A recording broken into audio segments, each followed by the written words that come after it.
Right now we are in Canada, not far away from Vancouver. We are here because we are driving to Argentina, so this is our big Pan-American overlanding trip. And this is a kind of continuation of our extensive travel across multiple continents. So we now live in this Iveco turbo daily 4x4 full-time. We are completely self-reliant as long as we have some food. Because our van is equipped with a long-range fuel tank, our range is something around 950 or 1,000 miles, which is about 15 to 1,600 kilometers at a time. Between two fill-ups, we can drive quite a lot. It's equipped with everything that makes us capable of being off-grid, being remote for at least 10 days until our food lasts, and that's about as much as we can possibly store. Probably we can do more as well, but that's our usual kind of stretch of time. We can have enough water because we are using a lifesaver jerry can, so we can actually fill up in any water, any lake. So water is not a problem, and that's very important for us because we like to stay in desolate, remote places and visit remote corners of a country where we're actually traveling. And this vehicle makes us able to do that. It's equipped with 2 solar panels. We don't need to plug in to the grid at all. We actually cannot connect to the grid. The engine as well as the solar panels are charging a massive auxiliary battery that is powering everything that we use inside the van. And like this, we can stay in places where there are no services at all. You don't need to win the lottery, you don't need to inherit money, and you don't need to be the luckiest person in the world to be able to afford a trip that lasts several years and live in your van. The best part of traveling this way is the freedom and the independence. If we truly want to be remote and spend some time in a desolate place, we've got the vehicle and we've got the equipment to do that. If you kind of like road trips, this is a road trip on steroids.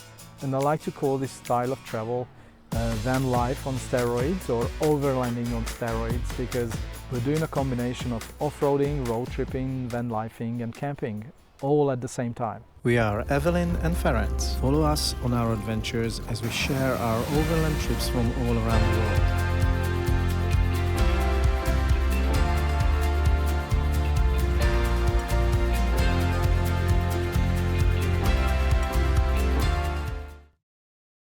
It's very important for us that we chose a vehicle that has four-wheel drive.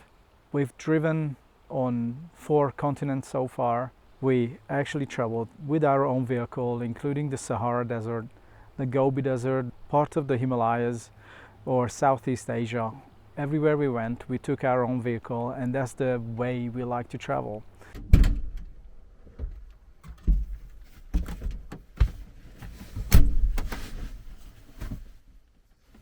I am Evelyn from Budapest, Hungary. I'm 31 years old and I am a marketing consultant, an online marketing consultant, and I specialize in search engine optimization. So it's called SEO in a short way. I work online and I have clients I can work for remotely. I'm Ferenc from Hungary. I'm a lawyer originally, although I do other stuff as well. I'm also learning the world of digital marketing, and so I'm working on a YouTube channel and also on the website overlandsite.com. My current world just revolves around traveling and overlanding. So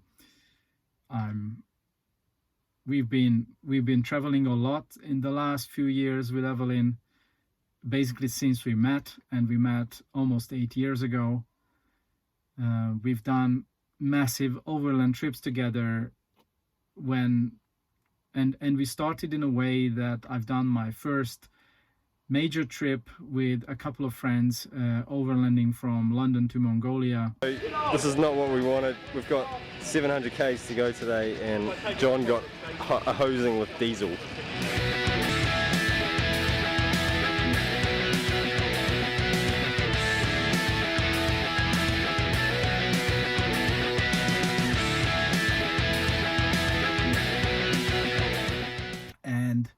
It's a long story, but basically Evelyn and I met just a few weeks after that trip, and apparently there is nothing else I could talk about at that point. So soon after we met, we started traveling together and we went on our first overland trip around Scandinavia. Before that, Evelyn hasn't really camped in her life before. After the trip to Scandinavia, we decided to quit our jobs, and in 2018, first we went to Africa, to Western Africa, and after that we drove to Singapore from Budapest with our Toyota Land Cruiser and also with our rooftop tent. That time we just decided that for our next overland trip we're gonna buy a van where we can live inside. So a rooftop tent is really good, but not for long term or in changing weather conditions. We were looking for this vehicle for 2 years, and part of the reason was at some point around 2020 all this travel style got very, very popular as the world was changing. So all these four-wheel drive and off-grid and more adventurous type vehicles got snapped up by an ad went up, and I didn't even have a chance to call the seller because it was already gone by the time I found out about it. So especially this type of vehicle, the Iveco Turbo Daily 4x4, it's very hard to find, and one of those odd old vehicle that you wouldn't think, but it's actually going up in value. It was already in a very good shape, and it was already equipped with most of the stuff that we needed, but we've done some cosmetic as well as other kind of maintenance type changes, and just changes that made the van be a bit more closer to our own taste. And that includes how it looks, how it's equipped inside or outside. Let me give you a quick tour inside our van. This is our dining table and also our bed. So the table goes down this way. It's really easy and smooth. And voila, we have the sleeping surface, and we can put the cushions in this order, and we can create basically a sleeping mattress. So we can sleep on that surface. It's not that thick, but it's really comfortable to sleep on it. And this is our bedding up here. We use these storage bags to store our pillows and our blankets here. And also we have a mosquito net above the bed, and we have a separate mosquito net so we can cover this area where the doors are. So we have double protection against the mosquitoes. And yeah, this is our storage area basically everywhere. Up here we store our fruits and vegetables. We use plastic baskets to store them, and also we have our bread here. We have basically fresh food up here. And here is Ferenc's area where he stores his toiletries and also some magazines and electric equipment. Here we have our clothes. This is Ferenc's side, and this is my side.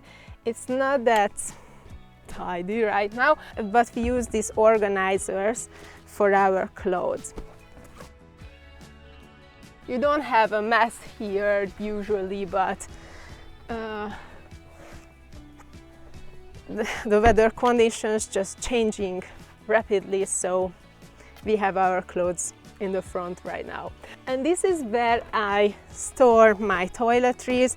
It's pretty handy because there is a hook inside. You can even hang it up, and it has these small pockets, so it's more organized this way. And up here we have more toiletries and also the dish soap. It's biodegradable. It's really important. We always buy biodegradable dish soap because it's just better for the environment. So you should do this as well. And below that, we have our kitchen area. We have a 2-burner stove built in. We usually cook inside, but when the weather conditions are really good or there are no mosquitoes outside, then we prefer to cook outside. This is the faucet, which can be pulled out, and you can use it as a shower tap. We have hot water as well because we have, so basically we have the 70 liters water tank, but we also have a 20 liters hot water tank, which is here under the seating area. This is the hot water tank. We have more storage just under the seating area, so all around, all below the seating area. And this is our inverter, so we can charge our laptops or our cameras. It's pretty good.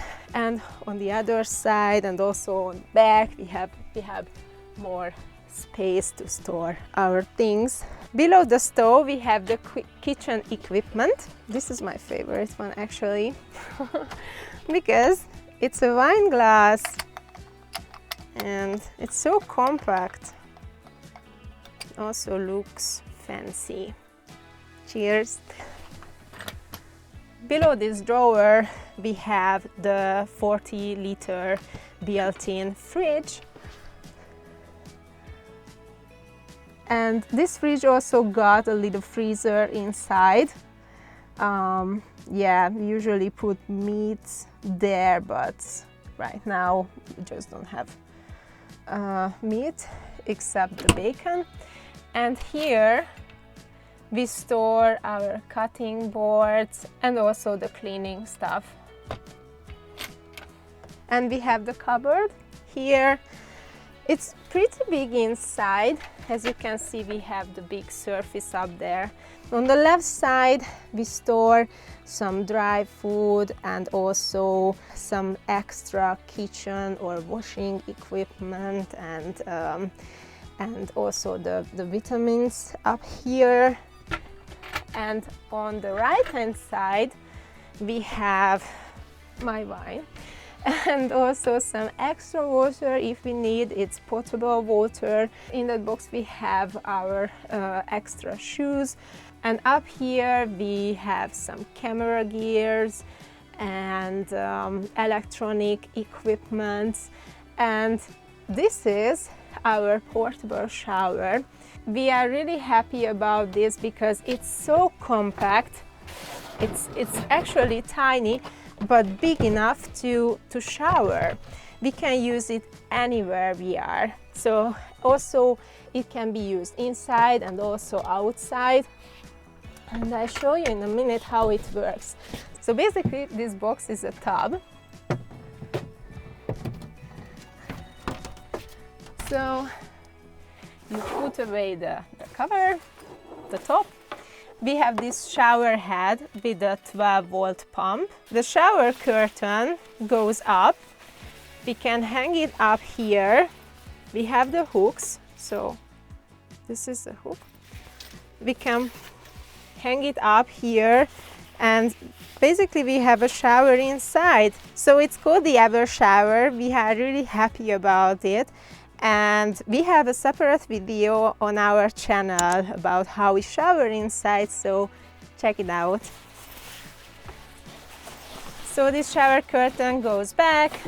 So if you have this little space as we do, it's just really easy and very useful. And here, this is our drinking water. It's called the Lifesaver. It can store 18 liters of water, and we can fill it up anywhere, basically from a river, because it has the filter inside which can filter out the bacteria and the viruses. We use it as our drinking water or our cooking water. Also check out the separate video about this on our channel. We are getting a lot of questions on Instagram, how do we wash our clothes on the road? And usually when we have the opportunity, we stop at the laundry. But if we don't have the opportunity or we have to wash something inside the car, we just use a washing bag basically. It's called a scrub-a-wash bag. It's really useful because you can also use it as a dry bag, and it's got the rubbing surface inside. we have a separate video on our channel about how to use this scrubber bag. So we're gonna link this below.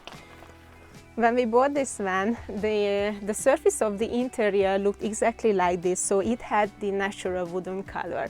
But we just decided to have a more modern look inside.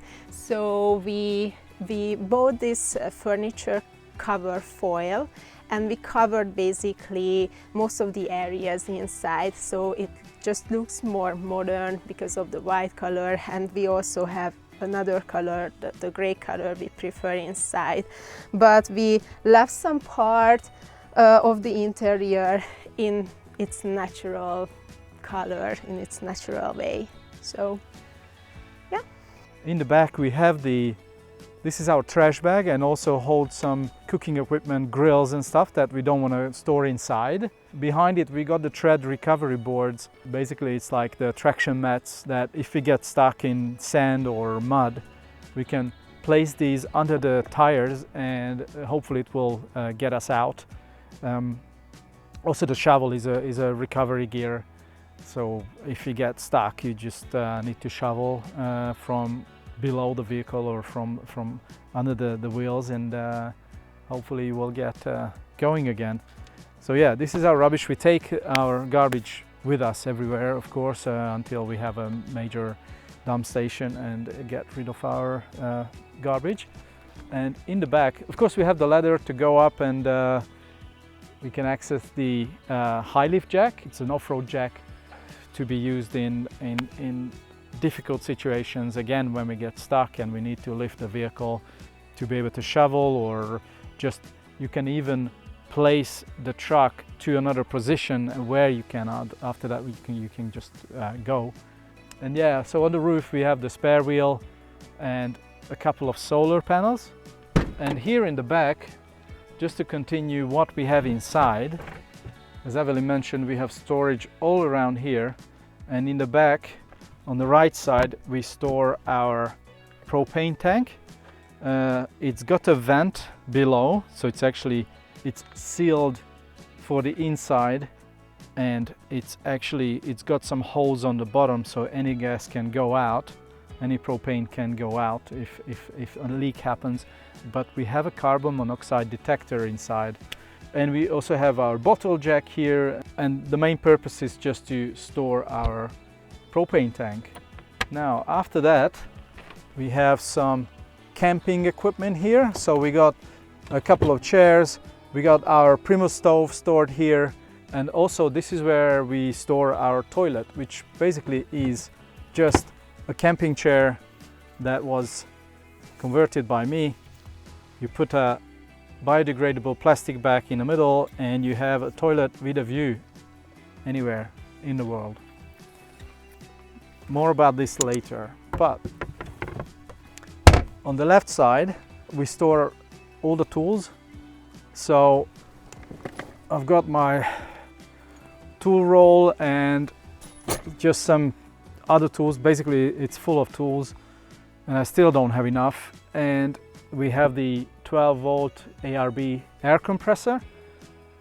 We use that quite often because depending on where we are, on what kind of road surface we're on, we need to adjust the tire pressures for more traction to preserve the tires. That's what we store here. For our internet access, to be able to have basically Wi-Fi internet on the road, we have a router that is using a SIM card. It's got a SIM card slot. It depends on which country we are in. We can buy the local SIM cards with internet access and just slot the SIM card in, and we should be able to have Wi-Fi around the van or inside the van. Yeah, it works better in some countries than others. This is where we cook outside normally. This table slides out and we store it inside, just next to the kitchen unit. Above here we have an awning. It's from ARB as well. It's even got an LED strip. It's immensely useful on rainy days, or if it's extremely hot and we just want some shade and there is no trees around or something. So very, very useful. As I mentioned, the solar panels are up there. We've got a Victron solar charger controller that charges the auxiliary battery, which is in the engine bay. and it runs, so everything inside the van, behind the driver and passenger seats, is actually powered by that one battery. It was a kind of a natural change for us to move onto a van, a little bit larger, but not in any sense worse off-road than the Toyota. That was our minimum criteria. And if anything, this Iveco behind me is actually better than the Land Cruiser we drove before. So it's better off-road. In general, it's just very, very comfortable. Since we have propane heating, because the van is well isolated, we can be in bad weather or good weather, it doesn't matter, we're always comfortable.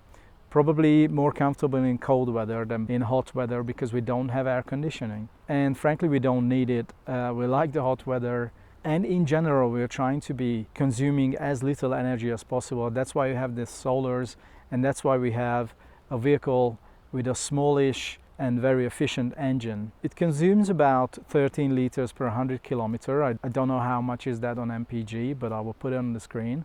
We're really trying to have as little impact on the environment as possible. So anything that we use need to be biodegradable.